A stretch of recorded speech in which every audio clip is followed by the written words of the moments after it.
और सीधा अब लखनऊ का रुख करेंगे, जहां पर सीएम योगी आदित्यनाथ अभ्यर्थियों को नियुक्ति पत्र बांट रहे हैं। पुत्री श्री रघुनाथ सचान जी झांसी से हैं। इसके बाद श्री हरदीप चौधरी जी, पुत्र श्री बालावीर सिंह जी सहारनपुर से।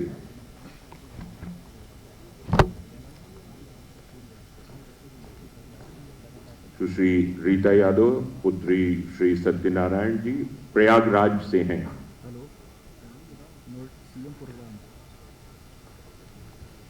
प्रियंका सिंह जी, पुत्री श्री विजय बहादुर सिंह जी मिर्जापुर।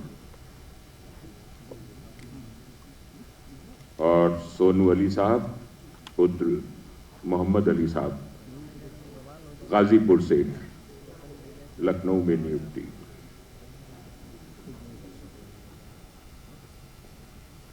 और श्री आशुतोष दुबे, पुत्र श्री अशोक दुबे आजमगढ़ से। और श्री संतोष कुमार पांडे, पुत्र श्री रामनारायण पांडे अयोध्या से हैं।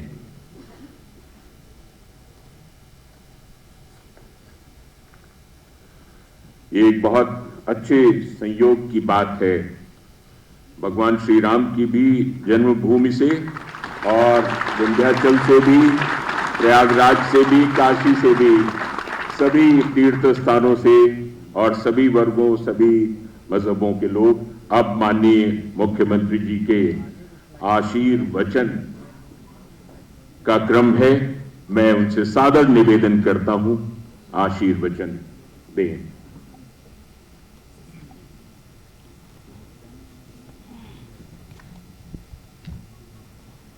आबकारी विभाग के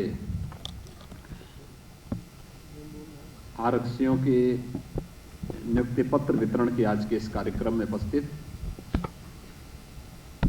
प्रदेश सरकार में मेरी सहयोगी मंत्री, आबकारी और मद्य निषेध विभाग के मंत्री श्री नितिन अग्रवाल जी,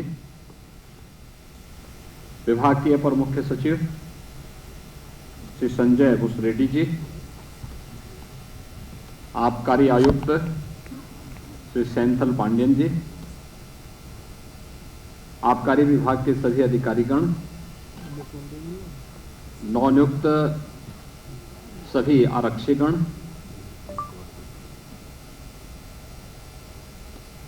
शारदीय नवरात्रि के अवसर पर आपको ये नियुक्ति पत्र प्राप्त हो रहा है। मैं इसके लिए आप सबको हृदय से बधाई देता हूं।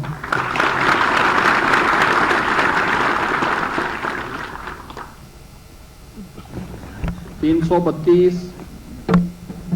आरक्षियों को आबकारी विभाग में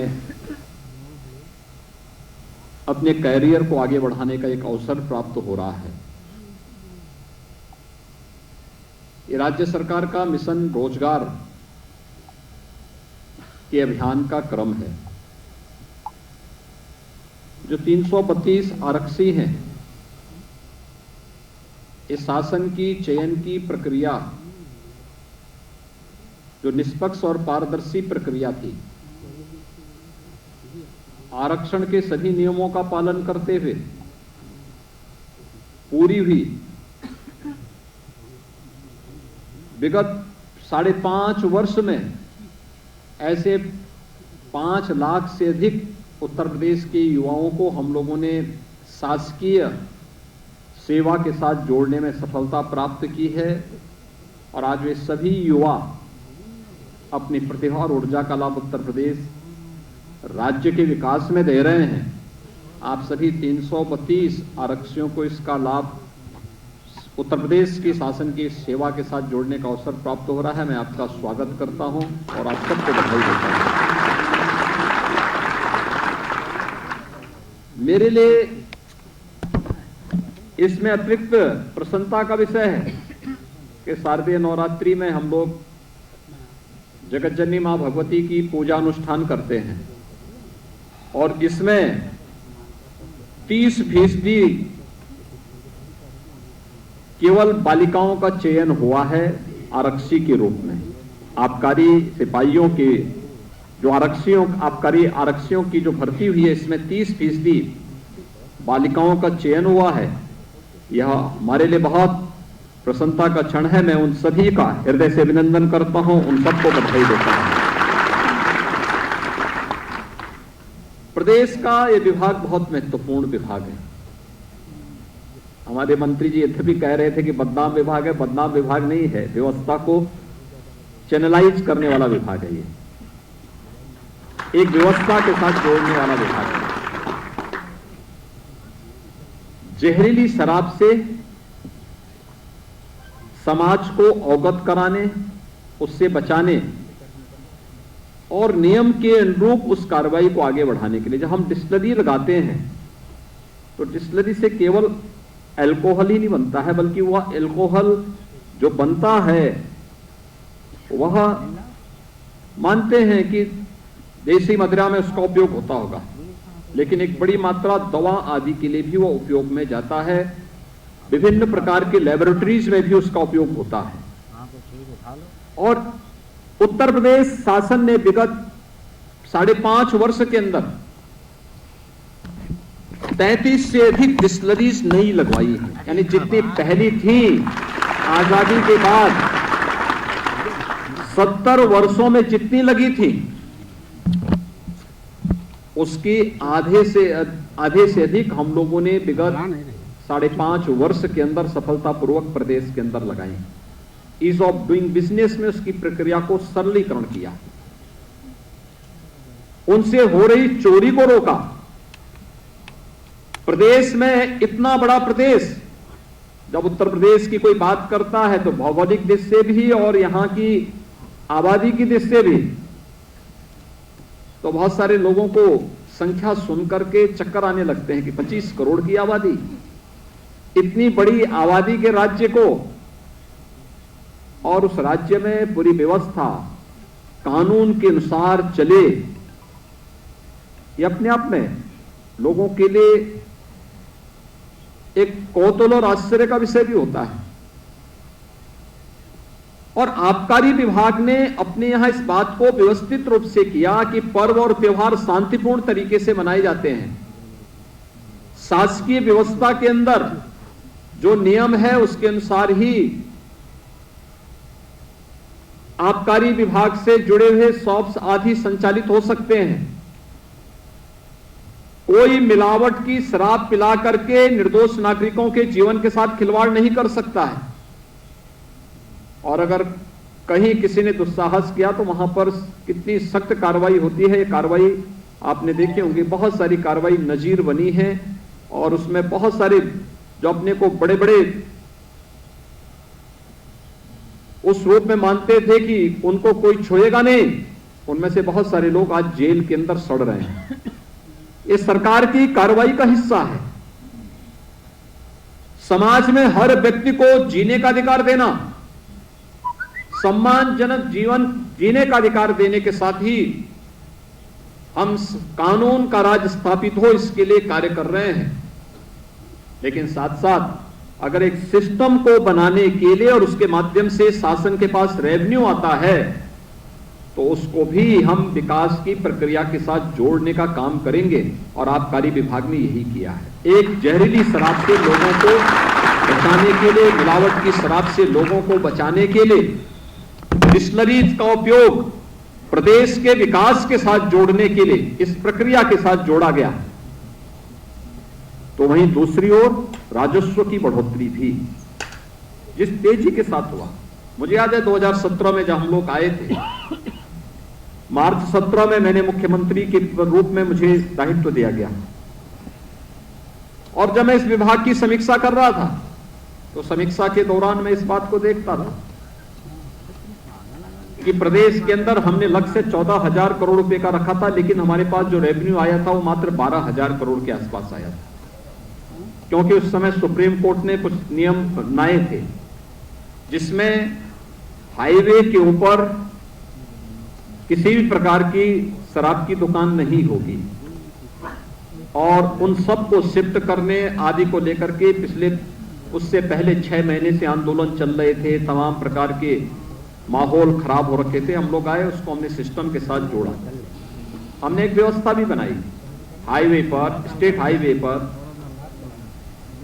बस्तियों के बीच के किसी चौराहे पर जहां पर पब्लिक का फ्रीक्वेंट आवागमन हो, हॉस्पिटल है, विद्यालय है,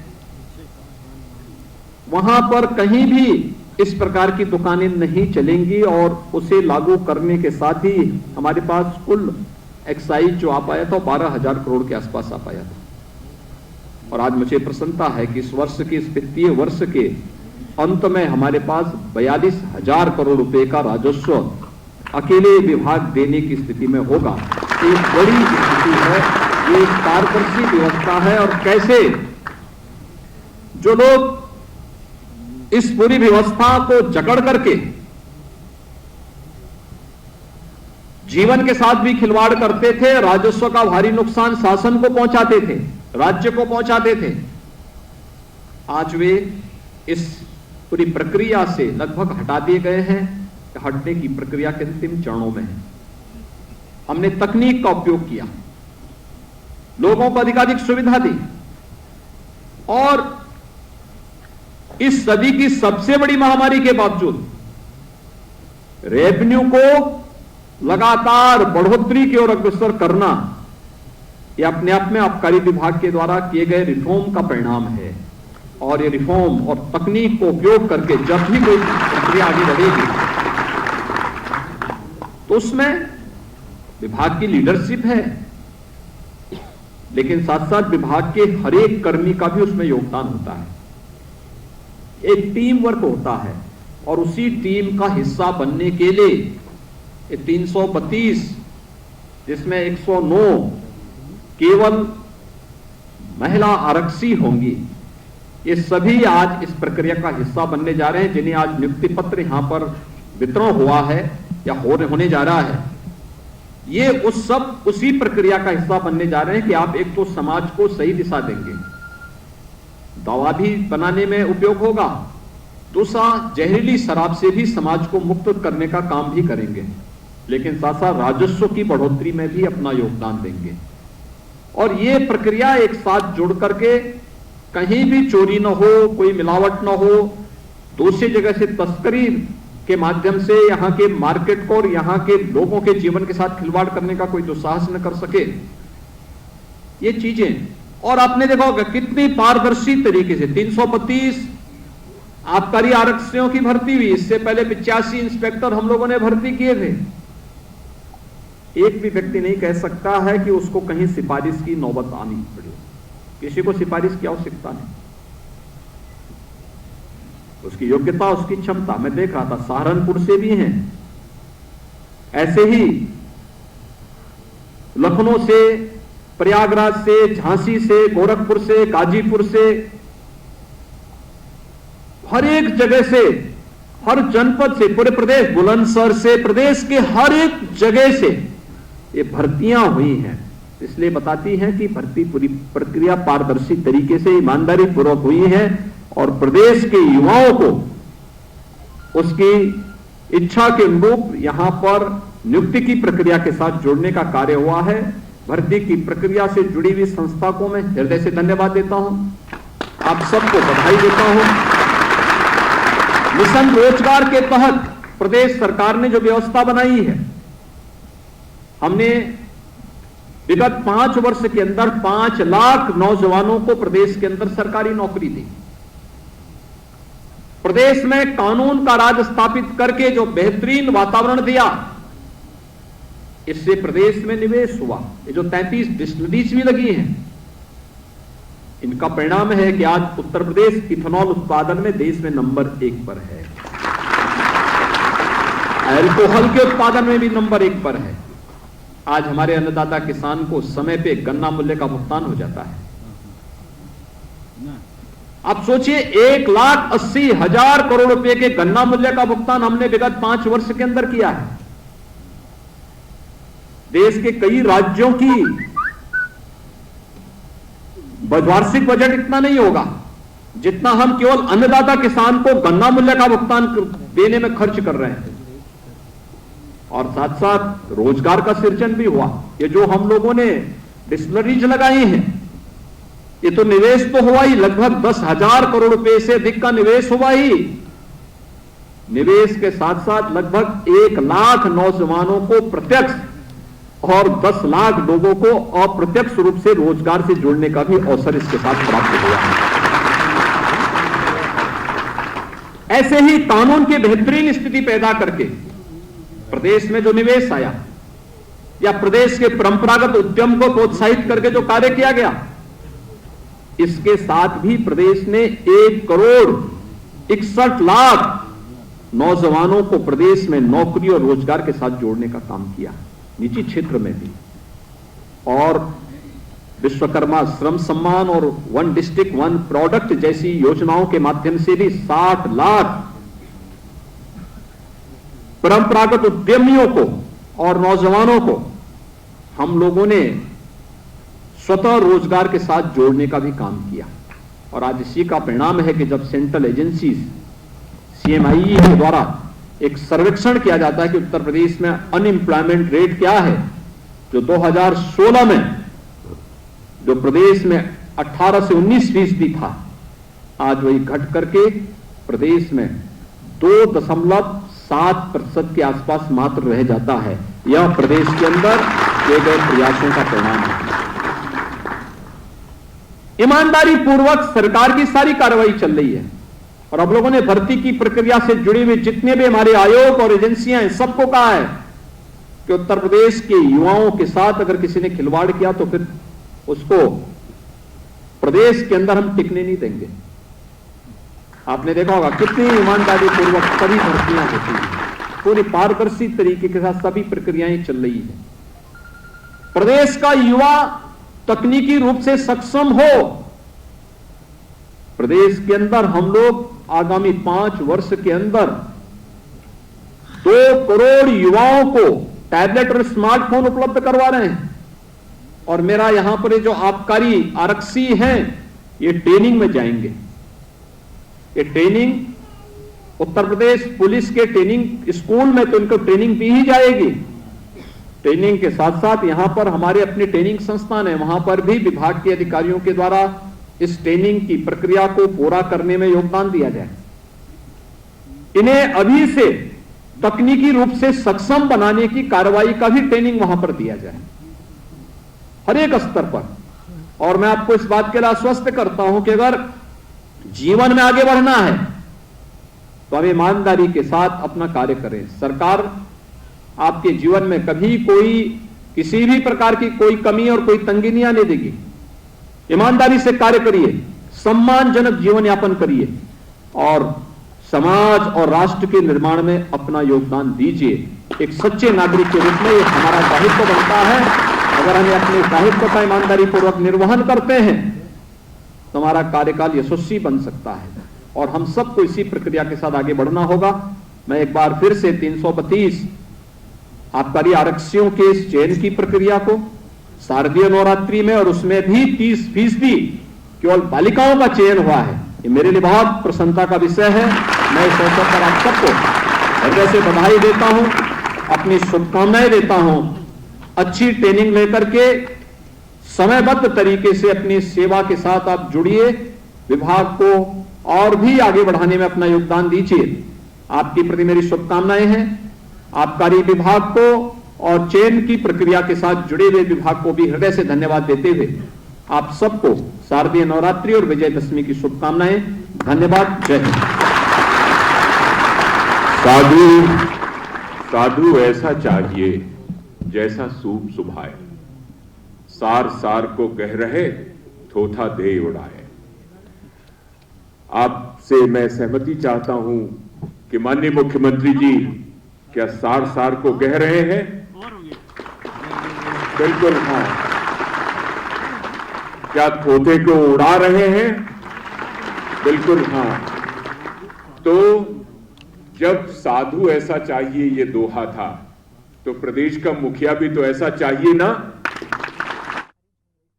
तो सीधा तस्वीरें हमने आपको लोक भवन से दिखाई, जहां पर सीएम योगी आदित्यनाथ ने सबसे पहले आबकारी आरक्षियों को नियुक्ति पत्र बांटा और उसके बाद उन्होंने संबोधित किया। संबोधित करते हुए मुख्यमंत्री ने अपनी सरकार की तमाम उपलब्धियों को गिनवाया। मुख्यमंत्री ने बताया किस तरीके से कोविड दौरान जिस तरीके से काम किया गया यूपी में कोविड से बचने के लिए, साथ ही साथ आबकारी विभाग की तरफ से किस तरीके से काम किया जा रहा है और बेहतरी किस तरीके से की जा रही है, उसको लेकर सीएम योगी आदित्यनाथ ने संबोधित किया। और फिलहाल अब एक छोटे से ब्रेक ले रुकेंगे, ब्रेक के बाद जल्द हाजिर होंगे।